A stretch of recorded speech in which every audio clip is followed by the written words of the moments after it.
I am pleased to have back with me on the Everything Financial radio show Mr. Gerald Celente.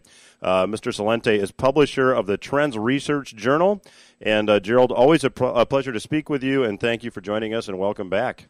Oh, my pleasure. Thanks for having me back. Hey, in your winter 2013 TrendsJournal, which I very much, I don't know if I enjoyed reading it, but it was eye-opening, you talk about the Great Awakening 2.0 that will precede the Second American Revolution. Can you explain what you mean to our listeners?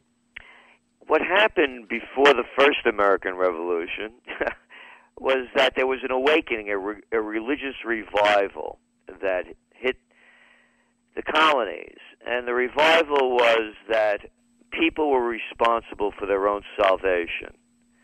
They didn't look toward a hierarchy in a church or a religion to decide for them how they should behave or act. That's if you believe in salvation to begin with.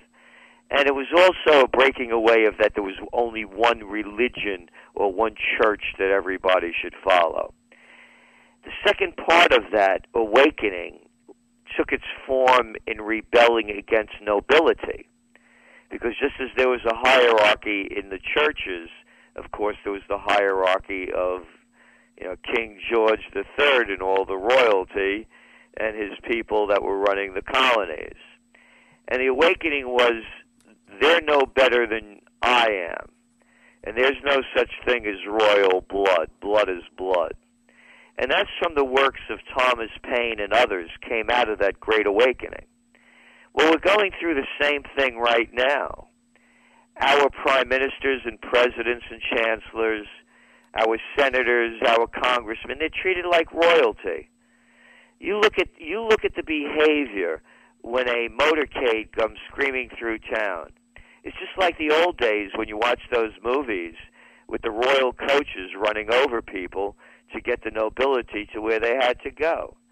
You look at the presidents and the secretaries of this and that when they're waving from their jumbo chariots and to a bunch of flunkies down below.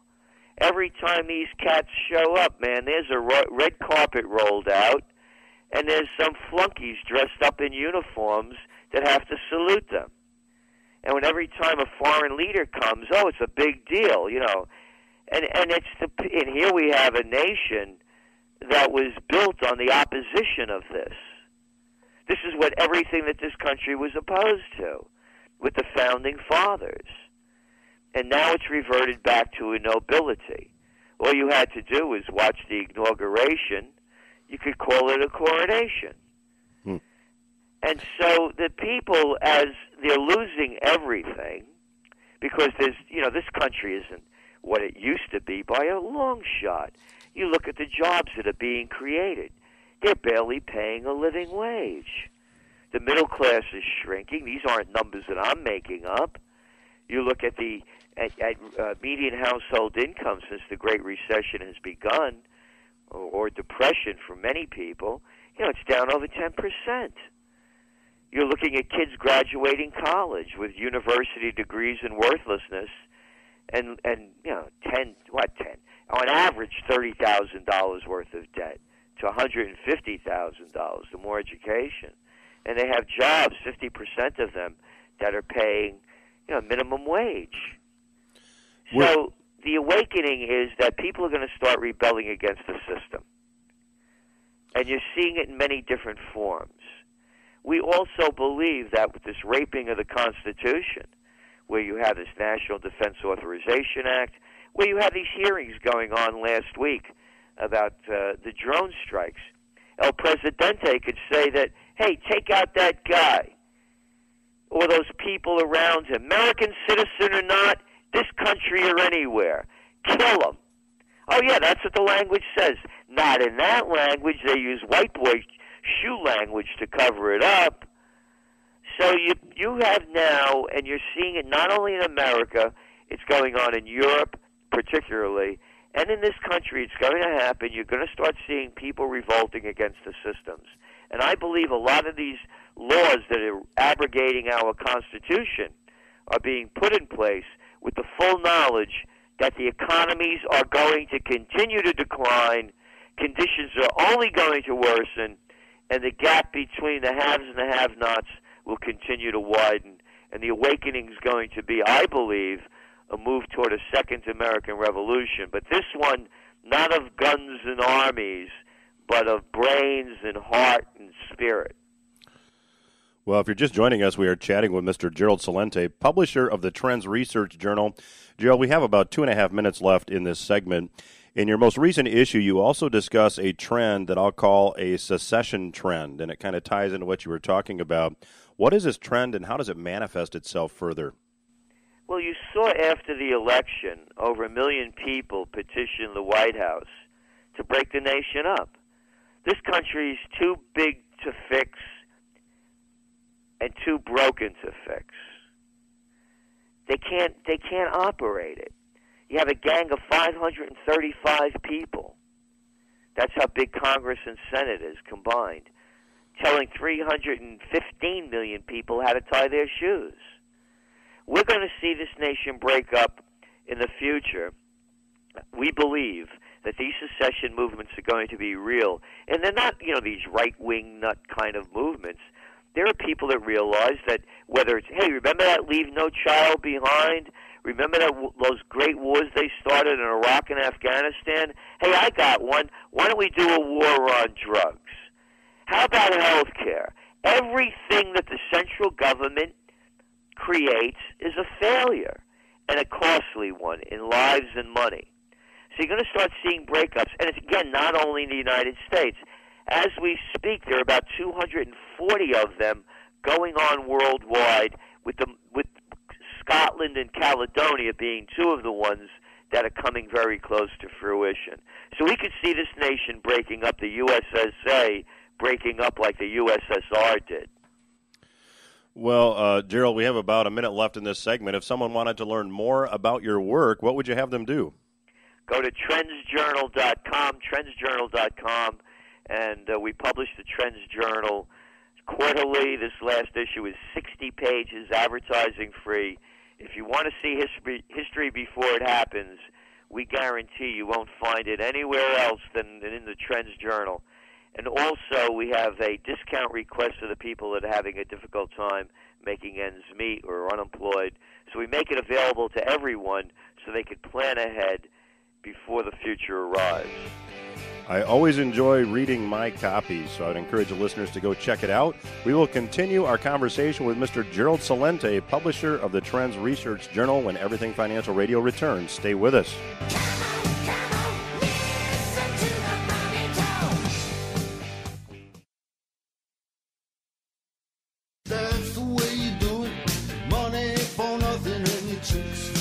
Welcome back to the Legacy Radio Network. This is the Everything Financial Radio Show. My name is Dennis Tubergen, your host, and we are here every Sunday if you're just joining us.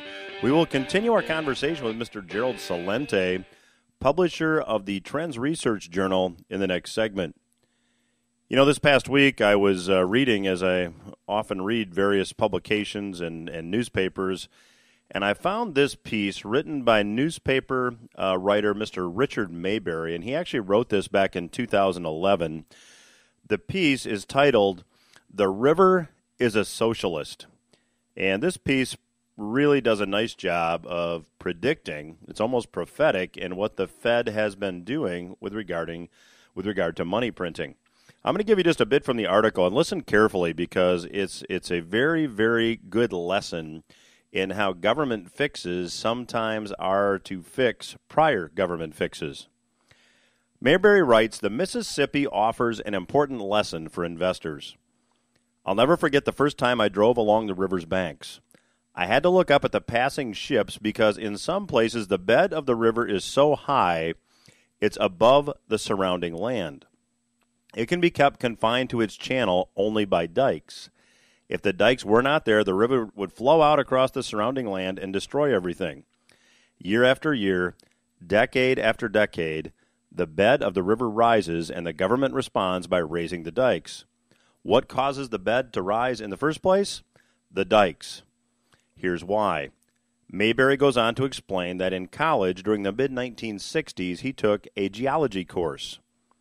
The professor used the Mississippi as an example of what happens when government experts try to improve on natural systems.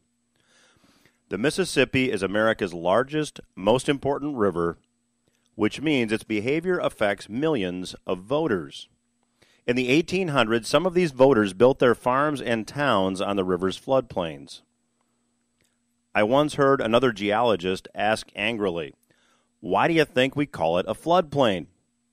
In the 1800s, some of the voters decided the government should do something about the flooding. Did the politicians say no? Of course not. They said, "Give us more money and power and we'll fix your problem." They started building dikes. Mayberry's geology professor explained that when a river is confined to its channel, it has no place to dump its silt except in the channel. This raises the bottom of the river until the river overtops the dikes. Did the politicians admit that building dikes was a bonehead idea? Absolutely not. They said these worsening floods are a huge problem, but give us more money and power and we will build the dikes even higher. And Mayberry writes, so it has gone for more than a century. The dikes are raised, which lifts the bed of the river, causing more flooding, plus more demands for higher dikes. All the while, the cities on the floodplains grow larger. In 1883, the great river pilot Mark Twain warned that efforts to control the river were futile. 10,000 river commissions could not do it, Twain said. As you see frequently on the TV news, he was certainly right. Mayberry said his professor 46 years ago said it was well understood among geologists that this addiction to dikes, piling mistake on top of mistake, would eventually lead to catastrophe. No one listened, and the government kept on fixing the flood problem until here we are today, with a river that's above the surrounding land. Mayberry says, I'm sure this is not an accident, that this attempt to control every inch of America's greatest river system became a hot project during the era of socialism when Karl Marx was popular and his philosophies were on the rise. Socialism is about control, and just as the Democratic and Republican politicians have controlled the Mississippi into chaos, they've controlled the rest of the economy into chaos too. The government's management of the Mississippi is a good cross-section of the idiocracies, which is a word that Mayberry invented. It combines idiot with bureaucracy. Pretty fitting, I'm sure we can all agree. All the farms, towns, and cities on the river's floodplains are malinvestment caused by the government's efforts to improve the river. They are another example of what I mean when I say political meddling in the natural economy is so great that I believe there are whole cities in the wrong places doing the wrong things. The news media refer to Mississippi floods as natural disasters, but floods are really political disasters. All this reminds me of the fine book, Why Government Doesn't Work, by Harry Brown. Geologists have always known that dikes could not be built to the sky. No one can predict exactly when the boondoggle will come crashing down, but we know it will. Conditions at Hannibal and many other places seem to be saying the end is near. Mayberry writes, for the economy as a whole, I think the end is near. An economy is simply too complex for humans to understand and control wisely. He wrote, the halt to quantitative easing 2 is starting another shakeout of the malinvestment, so it will be quickly followed by QE3, building the dikes even higher. That's a prophetic statement. On June 7, Mayberry writes, Fed Chief Ben Bernanke admitted this complexity. He was asked, has anyone bothered to study the cumulative effect of these new capital requirements and 300 new financial regulations on banks? Bernanke's answer was no, it's just too complicated. This was an amazing admission that the government's management of the economy is just a collection of shots in the dark. After the nightmare is over, Mayberry writes, we can make a new start toward an age of peace, liberty, and abundance, but the transition, as the political structures come down and a century of malinvestment is washed away, will be nasty. Mayberry's advice? Stay extremely cautious and don't touch anything that assumes governments will do what is rational. You know, we talk about the action of the Fed and what effect this may have on you and your nest egg at a class that we're conducting at Western Michigan University's East Beltline campus here in Grand Rapids, the 3-night class will begin again on February the 29th and go for the next 3 Tuesday nights. The class runs from 6:30 p.m. to 9 o'clock p.m. Our first class was at capacity, so we're doing it again. You can go to newretirementrules.com to get more information. And if you haven't yet requested your free report, New Retirement Rules, you should do so by going to mybest2013.com. The words MyBest followed by the numbers 2013. That's mybest2013.com. Just enter your name and address. Let us know where you'd like us to send that report, and we'll be glad to get it out to you right away.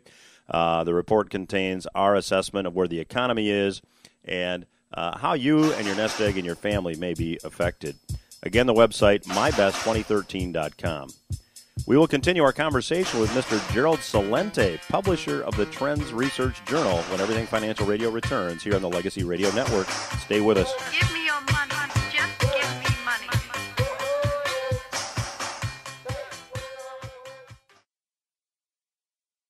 Monday, Monday, Monday, always Sunday, in the rich man's world. Welcome back to the Legacy Radio Network. This is Everything Financial Radio. I am your host, Dennis Tubergen. We are chatting with Mr. Gerald Celente, publisher of the Trends Research Journal. And, Gerald, I want to jump right back in. When studying history, one can see that when economic times get tough, there are often conflicts between countries that come to a head. And in your most recent Trends Journal, you state that the major trend for 2013 is war. Now, obviously, that's a very sobering trend prediction. Can you explain to our listeners why you've reached that conclusion? We're looking at a parallel. They say the history repeats itself. It does, but it's never quite the same. You had the crash of 1929, the Great Depression, currency wars, trade wars, World War. You had the Panic of '08. There's a depression going on in a lot of places around the world, including the United States, for many, many people. The people who have dropped off the unemployment lists and can't find jobs, and the people that are working and hardly making ends meet. And then you're looking at currency wars. You listen to the new Prime Minister of Japan, Abe. The Bank of Japan's head is about to resign. Why? They want him to pump more money into the system to cheapen the value of the yen so the exporters could sell more product. Exactly what happened during or leading up to to World War II. Matter of fact, Japan lowered the value of its yen 60% against the U.S. dollar and 40% against the pound sterling back in the 1930s. You're seeing the same thing happening in the United States. They're debasing the currency by pumping all of this cheap money into the system and record low interest rates. The same thing is going on in Europe. You listen to Mervyn King, the head of the Central Bank of England. There's a currency war. You listen to Montega. There's a currency war. You listen to France's finance minister. There's a currency war. Trade wars are heating up. The trade sanctions against China continue to grow. War, anybody can see it. All they have to do is add it up. There's a war in Yemen. There's a war in Syria. There's a war in Libya. There's wars going on, civil wars by any other name that are beginning to rage, class warfare in Spain, in Portugal, in Italy, in Greece. You have millions of people out of work, over 26% of the population officially in places like Greece and Spain, 50% of the youth unemployment and above. And then you look around the world. You have destabilization in Egypt, in Tunisia. There's war heating up continually. And then you have the expansion now in Mali, in North Africa. 35 countries, America is now sending troops into Africa, AFRICOM troops. So we see war heating up. And the more these drone wars accelerate, the more the United States' expansion into other countries. Oh, I forgot to mention Iraq and Afghanistan. How could I forget? Virtually every day you pick up a newspaper, and there's mass murders going on in both of those countries. So now what happens is there's this thing called payback. They say that generals keep fighting the last war. They're fighting the last one now. And I forgot Iran. How could I forget that one? I mean, my God, you just keep adding them up. That's on the brink as well, as the rhetoric heats up from both the United States and Israel. And then as I was mentioning, the generals keep fighting the last war. This will be wars of weapons of mass destruction. It'll be cyber wars. It will be wars of dirty bombs and biological warfare. It's not going to be tanks on a battlefield. It's not going to be F-35s. Matter of fact, people should go to the Fars news agency, the Iranian news agency, and look at the new aircraft that they're building. Imagine getting attacked by swarms of aircraft the size of drones, but a little bigger. And that's what they're building. So we're going to see, as economies decline, when all else fails, they take you to war. And I believe that's the direction things are heading to it. Gerald, I'd like to get your opinion as to how this money printing worldwide, this race to the bottom, if you will, that's going on worldwide, is war going to be, in your opinion, the event that stops the money printing, or will bond markets revolt first? I don't know how it will play out. No, they'll have to print more money even. But it stabilizes things because as it did during World War II. I mean, that's what ended the Depression. Everybody knows that. You went into high gear production, and then following the war, was the Marshall Plan, the rebuilding of Europe. So there will be that kind of thing. And again, the money printing, and let's make this 100% clear, the only thing that's keeping these economies going in the U.S., in China, in the United States, as I mentioned, and Europe, is the cheap money, low interest rates. What's going to happen when interest rates go up again? I just took out a commercial loan. I bought a historic building in Colonial Kingston, where we're headquartered, up just north of New York City, 3.25%, and they covered closing costs. Where do you get money like that? And what was the word coming out of Davos recently? Or the letters, I should say. LBO. Because money's so cheap. So all the war will do is paper over what's going on now. But this isn't World War. World War III won't be like World War II. As Einstein said, I don't know how World War III will be fought, but I can tell you that World War IV will be fought with sticks and stones. There's no happy ending to this. Gerald, I'd like to shift gears and talk about some of the trends that you discuss in your latest issue of the Trends Research Journal.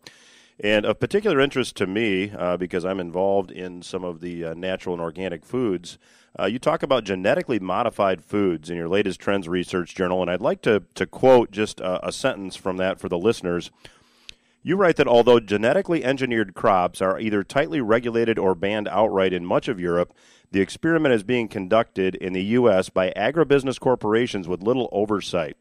This is a story a lot of people are not aware of. Could you give the listeners an example or two?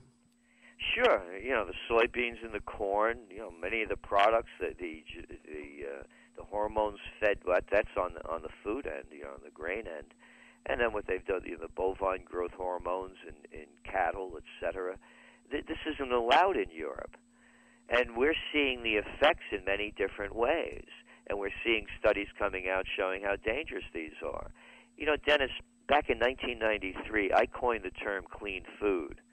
And you could check that out. It was in the New York Times. Wrote about it in the TrendsJournal as well back in 93. I also have an honorary doctorate in complementary medicine from the National University of Health Sciences. And you're going to see more and more people. The trend is pushing very strongly for clean and safe foods. People don't want to eat this genetically modified, that nobody knows what's really going to happen. And then you see the revolving doors, by the way. For an example, the woman that just put together, that was one of the chief architects of Obamacare. Well, she just went into the pharmaceutical end of the business. Oh, what a surprise. The people that come into the SEC go back into the white shoe boy law firms, the people that they're supposed to be prosecuting, and you see the revolving door. Same thing with the FDA. So we really don't have government regulation that protects the people. The government regulations protect the biggest of the big businesses. And I don't say that with just, as a quip. Here's a fact.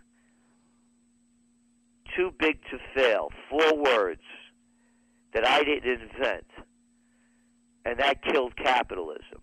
And it's the same thing going on in virtually every sector of society, whether it's in retail, whether it's in agriculture, whether it's in communications, you name it. Whether it's in the defense industry, it's all controlled by a very few. So when a very few control it, they make the rules. So yes, it's a great experiment. I'm of Italian descent. To me, Olive Garden's not Italian food. We eat healthy in the way I was grown up. And then you see the difference in what's happening in America. We're the most obese country on earth. So a lot of this also is stemming back to what, of course, you are what you eat. You don't need a science degree in this to figure it out.